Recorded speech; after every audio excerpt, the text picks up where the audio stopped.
We've got menus for Epcot Festival of the Holidays.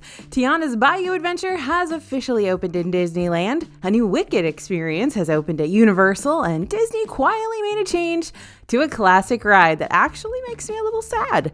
All the latest Disney and theme park news is coming up right now here on DFB Guide.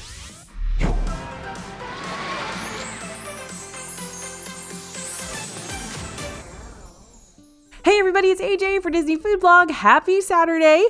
This means it's a news day, so get settled, get ready, because I got some big news for you, starting with the DFB team's favorite kind of news, festival menus.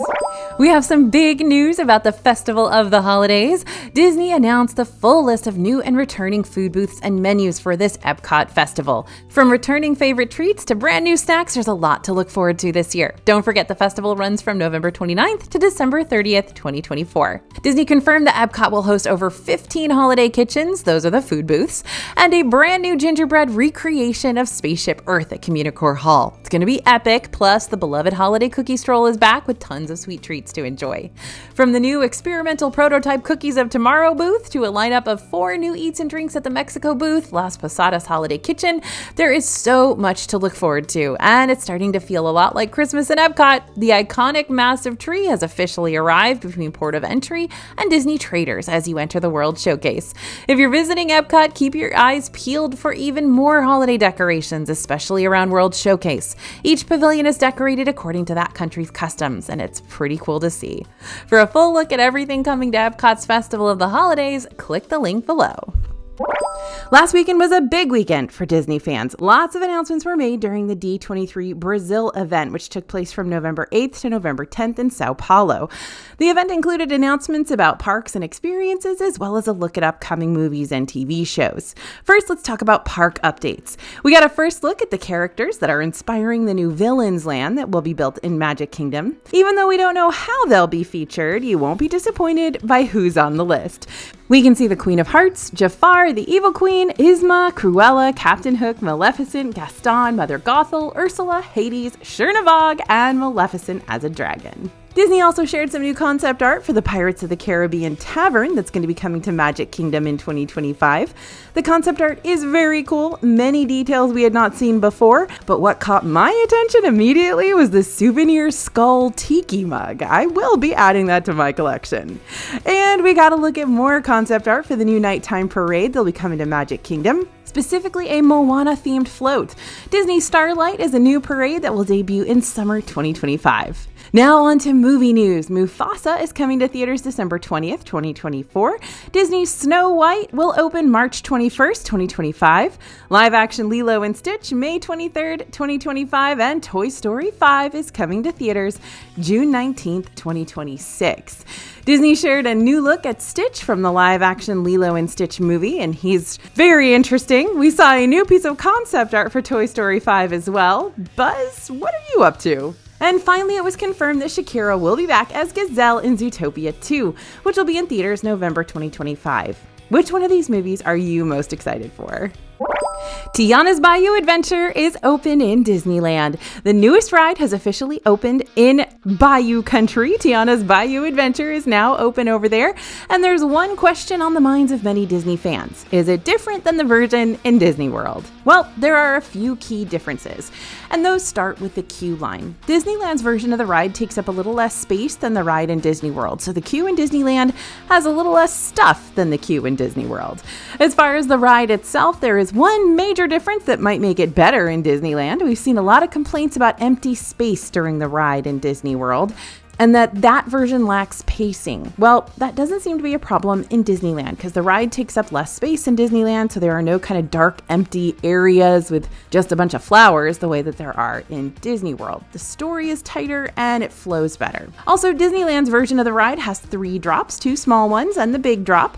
The Disney World version of the ride has 5 drops total. The ride vehicle is also different as it was when it was Splash Mountain. Disney World's riders sit in a flume vehicle that seats 2 people per row, but Disneyland's logs have guests sitting in single file lines with straddle-style seating. You're also sitting lower inside the log than in the Disney World counterpart. Given the way the ride vehicle is set up, there are a lot of reports, and from our previous experience when this was Splash Mountain, that this ride is going to leave you a lot wetter than its Disney World counterpart. There are countless videos of early preview riders getting off the ride completely soaked, so if you plan on riding Tiana's Bayou adventure in Disneyland, prepare accordingly. Pack a poncho, bring clean dry socks, wear shoes that dry quickly, whatever you need to do. We are happy that this ride is now open on both coasts. And we've also got lots of stuff on the blog about the new stores that are open over there in Bayou country. There's brand new food at Tiana's Palace that we've tried, so definitely check all that out. Disneyland is super busy right now. A lot of stuff is going on in the parks and at Downtown Disney. Haunted Mansion, which is currently returning as Haunted Mansion Holiday, is getting a new queue and gift shop. Because of all the construction around the ride, it's currently only running with a virtual queue, but many of the construction walls around the gift shop came down this week, so we've got a first look at it. Looks like an old carriage house, which fits in with the New Orleans aesthetic. You'll find it Disneyland's Haunted Mansion in New Orleans Square, and the shop, of course, is owned by Madame Leota. Most interesting may be the enigmatic sign above the doors. What does it mean? Is this some kind of way that Madame Leota will commune with the spirits while we're innocently shopping inside? Then there's the note from Madame Leota, who promises to return soon with haunting treasures and wonders galore with her official seal. We cannot wait. We guess is going to be a lot like Memento Mori in Disney World, with a lot of Haunted Mansion theming and fun details inside. Whether you're a Broadway fan, a movie buff, or have seen the viral marketing for it, you probably know all about the Wicked movie releasing on November 22nd. Well, Universal Studios is getting in on the festivities by featuring all sorts of Wicked offerings around the parks, including a brand new Wicked the Experience. Wicked the Experience will be a hit with fans at Universal Orlando Resort, and it officially opens today, Saturday, November 16th. We kick things off with a meet and greet with the 2 main characters from the film, Elphaba and Glinda.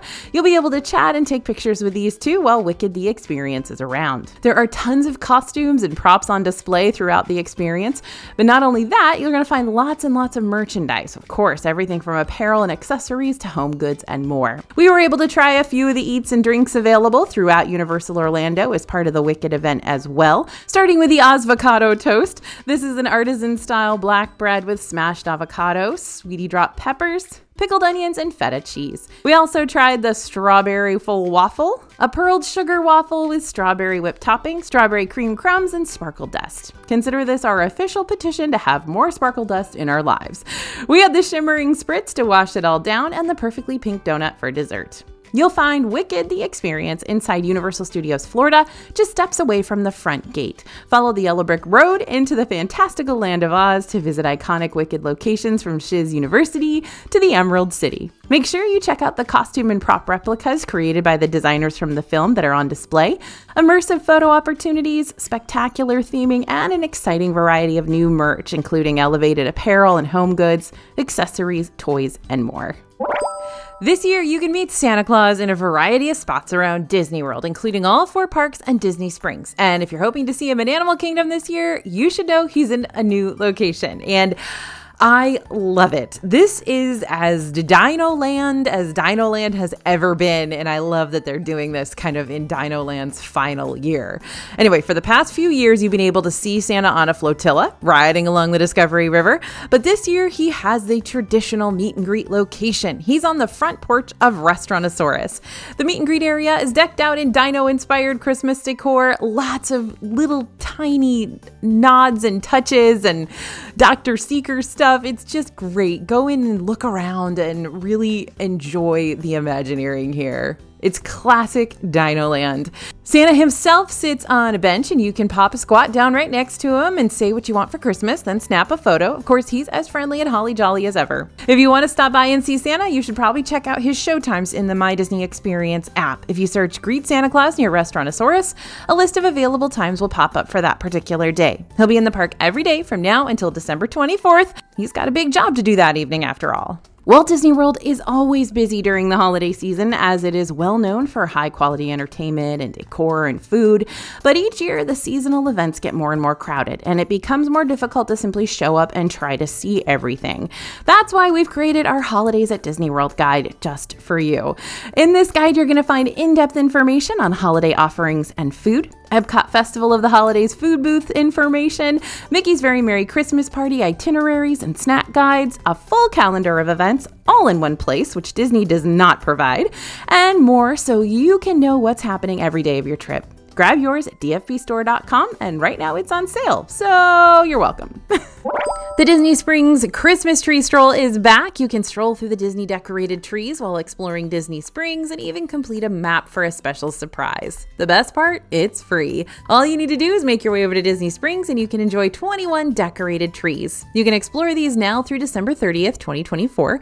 Each tree has its own unique theme, and you can even pick up a complimentary map to take with you as you explore all of them. The map shows you where each of the Christmas trees are, and as you find each one, you can place the sticker in the correct location. Once you've found them all and placed the stickers on the map, you can return it to one of the distribution locations for a special surprise. In addition to admiring the Christmas trees, you can also interact with lots of them with your Magic Band Plus. Look for a Magic Band Plus note on the sign and add another element to your tree stroll. We think this is such a fun activity to take advantage of if you're at Disney World during the holiday season. Again, hard to find free stuff, so there you go.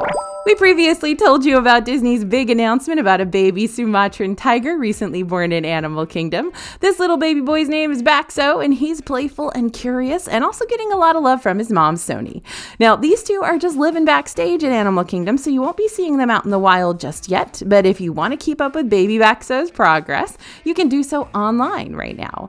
Disney announced that for the first time ever, you can get a weekly behind-the-scenes look at Baxo and his mom as they get ready for his move to the Maharaja Jungle Trek. Yep, Tiger Tuesday is a thing, and that means every Tuesday is now going to be a happy one. Every week you can tune into Disney Parks' YouTube channel to see what Baxo is up to and find out how he's progressing. In fact, the first episode of Tiger Tuesday is up. You can watch little Baxo with his mom just doing his thing, which is mostly cuddling. He's still pretty young after all. He's already grown a ton since we first saw photos of him though, so be sure to make a note in your calendar to tune in every Tuesday after you watch the DFB video, of course. Okay, I know we've already talked about Disneyland's Haunted Mansion today, but now we need to talk about Disney World's version because there's been an update. So, at the end of Haunted Mansion, you see these three guys, Ezra, Phineas, and Gus, the infamous hitchhiking ghosts. You're warned about them because they'll try to hitch a ride home with you. This is one of the most iconic parts of the ride. Then the Doom Buggy turns to face some mirrors, and you see how these three are taking a ride home with you. Before, they were kind of dim, and they would sometimes do funny things like swap heads with you. Sometimes they'll just mess with you in some way because these three are the ultimate tricksters. But they've changed in this room. First, they're a lot clearer and brighter. Their animation style also seems to have changed. They're a little bit more cartoonish than they were. They also appear to no longer interact with you or your Doom Buggy. They just sit on the top of the Doom Buggy or sit beside you, based on our multiple visits so far this week, kind of like they used to do before the last update. So you might not get the cool thing where they swap heads with you, so that little bit of macabre humor might be gone. We have to admit, we're going to miss their shenanigans if they truly are gone. But yeah, this is a pretty big change, at least for us. We'll be honest, we like that you can see them better, but we'll miss the funny little tricks they did. Are we silly to care about this slight change? Maybe, but if you're watching this video, you probably care too. And that's why I like you. You're my people. Disney just announced 3 Disney World hotels will be under construction beginning next year. The 3 hotels that will be under construction are Disney's Wilderness Lodge, Disney's Port Orleans Resort Riverside, and Pop's Century Resort. Now, this is in addition to other resorts that we've already told you are going to be under construction, which if you've watched our other videos, we talk about it a lot. At Disney's Wilderness Lodge, the Copper Creek Villas and Cabins will be undergoing refurbishment from mid-May 2025 through December 2025. During this time, all resort amenities will still be available, but guests may notice ongoing construction during daytime hours. It's unclear what kind of changes would come from this refurb. Maybe they're just updating those cabins. Disney's Port Orleans Resort Riverside will be refurbishing the guest rooms in the Magnolia Bend area of the resort from early April 2025 to January 2026. While the refurb is happening, guests might hear and see construction work during the daytime hours again. Finally, over at Disney's Pop Century Resort, they will be refurbishing guest rooms as well. The construction will be happening from late March 2025 to mid-February 2026. All the resort amenities will be available during this time, but guests may see and hear that construction. Based on what Disney's announced, it doesn't seem like these refurbs will have too much impact on the hotel experience at these resorts beyond the possibility of seeing and hearing the work being done and maybe a few rooms unavailable. The good news is that Disney does a great job of minimizing the impacts of construction, and they only work on the renovations during the daytime hours. But if you have a Disney World trip planned in 2025, it's good to be aware of these construction projects, especially if you have folks in your group who are nappers. For the past several months, we've been watching Disney news closely to see who could be the next leader of the Walt Disney Company. The newest candidate for the role of Disney CEO is Andrew Wilson, who is currently the CEO of game company Electronic Arts. According to people familiar with the matter, Disney is using the firm Hendrick and Struggles to help vet potential external options. Incoming Disney Board Chairman and former Morgan Stanley CEO James Gorman is in charge of the search for Bob Iger's successor. These latest developments are a sign that he wants a range of candidates. We've seen a relatively short list of contenders for the position so far, but that list will likely lengthen before Iger's replacement is officially named in 2026. Before Gorman was put in charge of the CEO search, the main 4 contenders were all Disney employees. The list still includes Dana Walden, Alan Bergman, Josh D'Amaro, and Jimmy Pitaro. We'll be interested to see if more names are added as the search expands.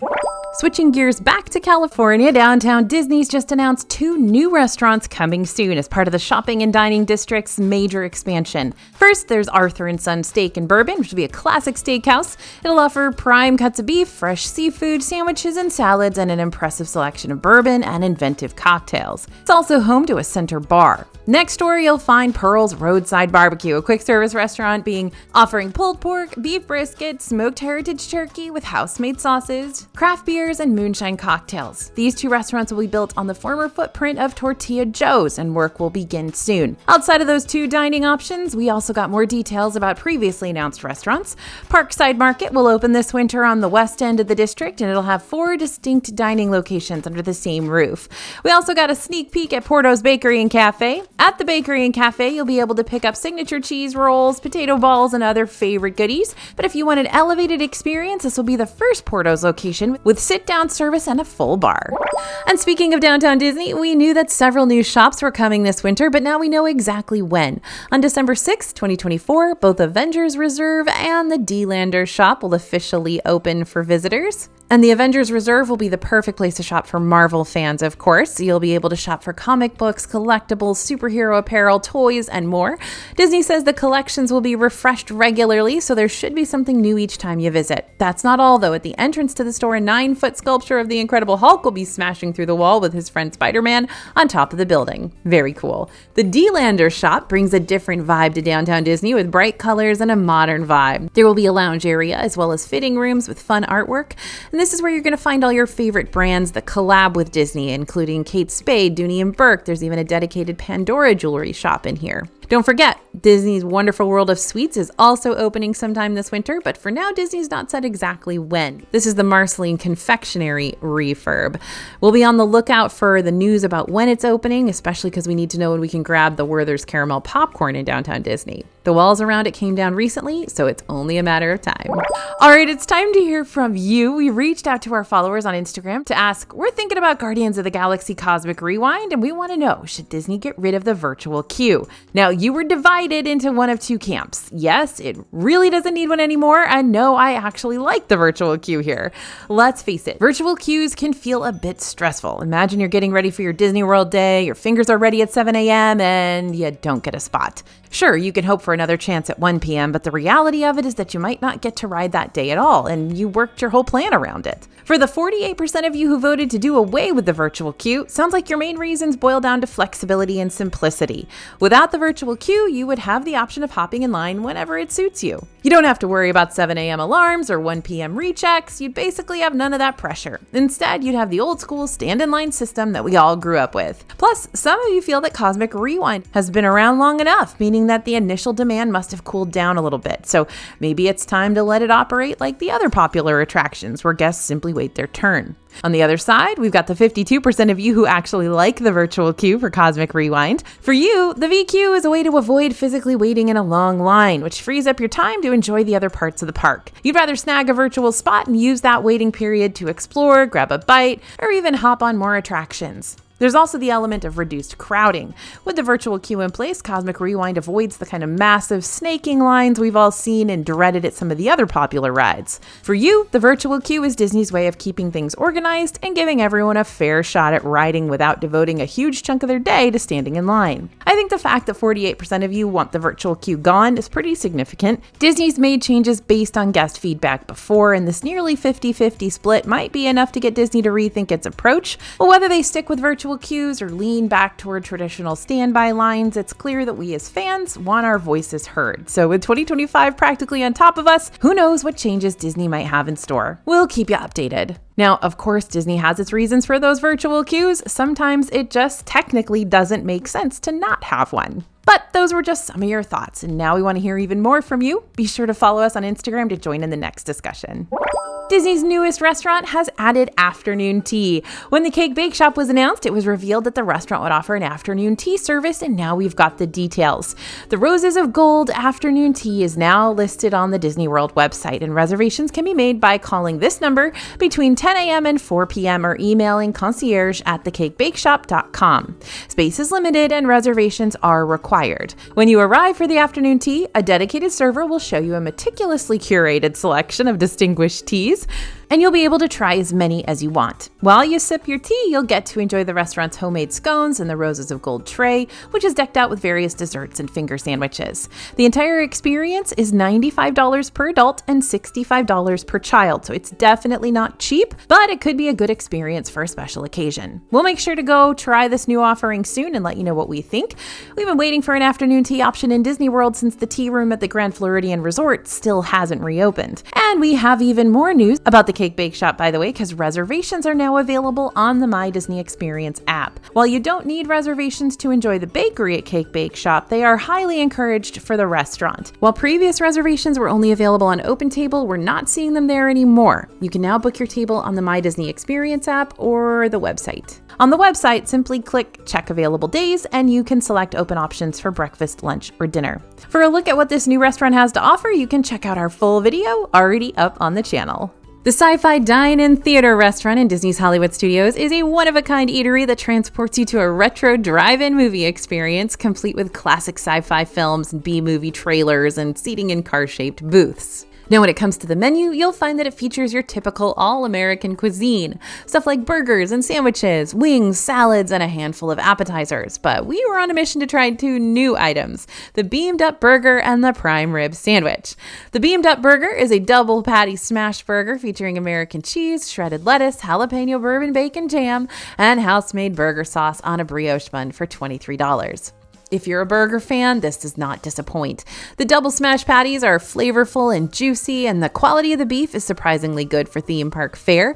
The brioche bun holds up well without overpowering the ingredients, giving each bite a great balance of flavor. Now, I can remember talking to a chef at Sci-Fi several years ago, but I know they use a very custom blend of beef for these, and it's really good. The real standout on this burger is the jalapeno bourbon bacon jam. It's smoky and spicy and just sweet enough to make this more unique. Bits of crispy bacon in the jam add texture, and the spice is mild but satisfying. Next up, let's talk about the prime rib sandwich, which was a bit more of a mixed experience. It features shaved prime rib, provolone cheese, house-made jardinera, which is a pickled veggie mix, arugula, and a side of au jus on a toasted hoagie roll for $24. It looks impressive with a good amount of beef and fresh arugula peeking out from the toasted bread, but when it comes to flavor, falls a bit short of expectation. The prime rib was on the colder side and lacked that melt-in-your-mouth quality you'd hope for. There's a cafeteria-like blandness to this beef, which is surprising for a prime rib item. On the positive side, the provolone adds a delicious creaminess, and the au jus is flavorful with a savory depth. The pickled veggies add a pop of flavor that elevates each bite, but overall, the sandwich felt like it needed something more. Would we get it again? Probably not, but it's still a good option for anyone who isn't in the mood for a burger. That said, there's lots more on the menu here to try. All in all, the Sci-Fi Dine-In Theater restaurant is a destination that's worth visiting for the experience, even if you just go once. May not be the best place for those seeking culinary highs, but the fun factor and atmosphere make up for the price of entry. Now, if you're going to Disney World this week, first off, congratulations, yay, that's very exciting and fun, and I'm so happy for you. Now, let's discuss some of the things you'll need to be aware of. On November 23rd, the Epcot Food and Wine Festival will officially come to an end. The festival began on August 29th, a bit later than in previous years, but it had a good run, and it's almost time to say goodbye. If you're planning on visiting any of the festival's food booths, you need to get to Epcot fast. Not sure what you want to try during the last days of the festival? We were at the festival on day one, and lots of times since then too, and we've tried out every single food booth, so be sure to watch our video and read our reviews before you go. Next, we track the daily Lightning Lane Multi-Pass and Lightning Lane Single Pass and Lightning Lane Premier Pass pricing for you, and when we notice a record-breaking high price, or low one, we let you know. Coming up on November 21st, the single pass for Tron is $19, so if you're visiting Magic Kingdom that day, you want to snag that pass as its lowest price ever. Another dip in pricing to note, on that same day, Seven Dwarfs Mine Train will see its lowest price in November at $11. This isn't the first time this ride will have dropped to $11, but it is the only day in November through November 23rd that has it that low. These low prices might mean that Disney is expecting fewer crowds on this day, but regardless of the season, this is the day you'll want to grab those single passes if you happen to be in the park. And don't forget your sweatshirt. The temperature's dropping in Orlando and it can catch people off guard. Last thing you want on your Disney vacation is to have to shell out some cash for a $70 or $80 sweatshirt because you forgot to pack one. Unless you do that on purpose to add another one to your collection. I see you, I support you, but if you don't want to do that, check the weather. Or, you know what would be great for packing on your upcoming Disney trip? Our gingerbread park icons design sweatshirt. One of the best parts of the holidays in Disney World is the giant gingerbread houses around the parks and resorts. So we reimagined our favorite park icons for this design. You can get it as a t-shirt, crew neck sweatshirt, mug, blanket, or even individual ornaments. Be sure to check them all out at dfbstore.com to add a dash of Disney cheer to your holiday season or your Disney trip. Okay, this might be the Disney collab of the century. The Lululemon and Disney collab has officially arrived. The belt bags are some of the most popular items at Lululemon, so it only makes sense they were part of this collection in one way or another. Along the front of the bag, you'll see Lululemon and that iconic Disney font. It's subtle, but real Disney fans know. Is it an iconic Disney collection without a statement sweatshirt? Luckily, we've got this Mickey Mouse shirt which matches the design on the belt bag. You can have an entire matching outfit. The Hottie Hot shorts are another staple for avid Lululemon shoppers, and this one has been Disney-fied. These bright pink shorts have a pattern with Mickey and the Lululemon logo, so there's no missing which collection this is. Looking for something simple yet comfy? This was made for you. The light gray sweatshirt goes with literally anything, and there's just a dash of Disney with a red Mickey outline. If you thought there would only be one belt bag on this list, you are mistaken. Check out the Mickey icon design on the Everywhere belt bag by Lululemon. That red theme continues throughout. Are you seeing a pattern here? And honestly, this would make a great part bag for a day in the theme parks. There's more where that came from. Be sure to check out the whole collection, which you can do by clicking the link below. This collection will also be available in select Lululemon stores, including the one in Disney Springs. Now, the holidays are coming up really soon, and I know some of you are already on the hunt for some good deals. Well, I'm here to remind you that Disney's Black Friday deals have already started online. Not only that, but they have so many other sales happening right now that you should take advantage of those. In fact, we rounded up all the current deals just for you, so check out that link. But I also want to encourage you to follow along on Instagram and our website because we post about sales. And we also let the newsletter folks know what's up even before we post on our website or social media. So if you really want to be in the know, you should sign up. We've stayed at a lot of Disney World hotels and we've noticed one big problem. It's not easy to charge multiple devices at once. Disney just doesn't offer a lot of plugs and outlets, especially not in their non-refurbished rooms. Luckily, we've also tested out a lot of products and we found a few that work super well when you're on vacation. We're going to start with one of our favorite brands when it comes to phone chargers, Anchor. Their products never let us down. We love this magnetic phone charger, complete with Anchor's new mini cell technology. It delivers ideal charging performance with a smaller profile. Perfect for the parks, right? And we have a secret weapon when we go to Disney World, fuel rods. Why? Well, Disney has special fuel rod stations all over the parks and resorts that make it easy to swap your portable charger for a fully charged fuel rod. This set of 2 on Amazon comes with fully charged portable chargers that can be instantly swapped at any fuel rod kiosk nationwide. These are also less expensive than the fuel rods cost if you buy them at Disney World. So get them on Amazon before you go. That's a very hot tip. It's going to save you a ton. Okay, now this might be one of the most popular items on our list. This thing is perfect for your Disney vacation. Plug it in at your Disney hotel and you can charge way more items at once, including your Magic Band Plus. This is easy to pack and at under $12, it's a great deal. You can snag all of these in the description box below. All these items would make great stocking stuffers, by the way, if you happen to be collaborating with Santa this year. That's all the news we've got for today. Please don't forget about signing up for our newsletter. That's where you're going to get the Disney news in your inbox immediately every single day. Everything that you're going to need to know about will be right there for you. Our newsletter subscribers always get all the news first. Also, don't forget to follow us on social media at Disney Food Blog for even more Disney updates. Thanks for listening, everyone, and thanks for watching. As always, this is AJ for Disney Food Blog, and we'll see you real soon.